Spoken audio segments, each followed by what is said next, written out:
Kamala's kitchen diary சொந்தங்களுக்கு எங்கள் அன்பான வணக்கம். இன்றைக்கி நம்ம தண்டங்கீரை பொரியல் செய்ய போகிறோங்க. கீரை பொரியல் உங்கள் வீட்டுக்குட்டி சாப்பிட மாட்டேங்காங்களா? இப்படி செஞ்சு கொடுத்து பாருங்கள். அப்புறம் நீங்களே அதிசயப்படுவீங்க. அவ்வளோ சுவையாகவும் அவ்வளோ ஆரோக்கியமாக இருக்கும் நண்பர்களே. வாங்க வீடியோக்குள்ளே போகலாம். நம்ம பாசிப்பருப்பு போட்டு கீரை தோர வைக்க போகிறோம். கீரையை அரிஞ்சிப்போம்.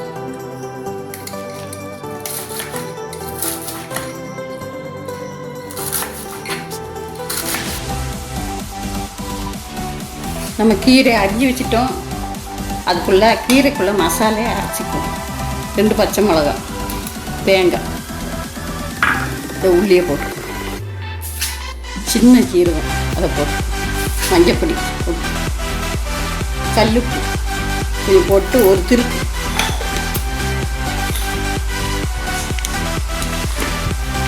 வச்சு தட்டி வச்சுக்குவோம். 3 கரண்டி எண்ணெய் ஊற்றி கடுகு போட்டு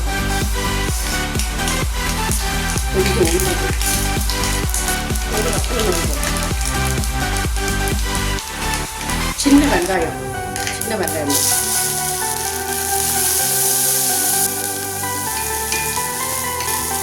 வதங்க போதும். கீரையை போட்டு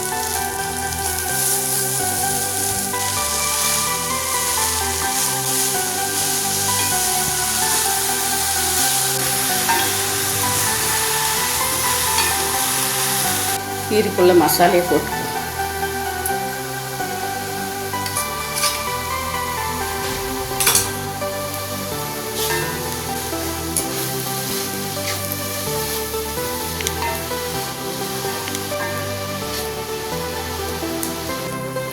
நம்ம இந்த கீரை வைக்கும்போது அடைக்கக்கூடாது. அடைச்சிச்சின்னா கருத்துரும்.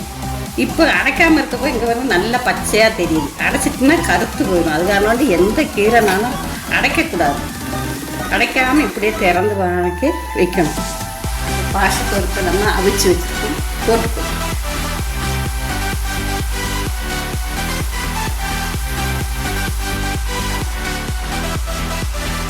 பாசிப்பருப்பு கீரை பொரியல் ரெடி ஆகிடும். நல்ல டேஸ்ட்டாக இருக்கும். சுடு சோறில் பிணைஞ்சு சாப்பிடுங்களா, நல்ல டேஸ்ட்டாக இருக்கும். பார்த்தீங்களா? அடைச்சி வைக்கக்கூடாது. அடைச்சி வைக்காமல் இருக்கவே இங்கே ஒரு பச்சையாக தெரியுது. அடைச்சி வச்சா பச்சை தெரியாது. அதான் எந்த கீரையும் அடைச்சி வச்சு செய்யக்கூடாது. இறக்கிடும், வெந்துட்டு இறக்கிடும்.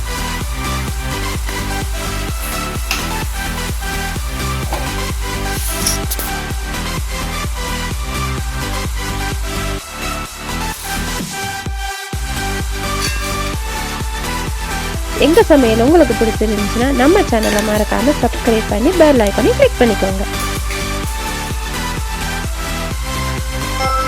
ஓகே காய்ஸ், மீண்டும் ஒரு நல்ல ரெசிபியில் உங்களை மீண்டும் சந்திக்கிறோம். தேங்க்யூ ஃபார் வாட்சிங். நன்றி, வணக்கம்.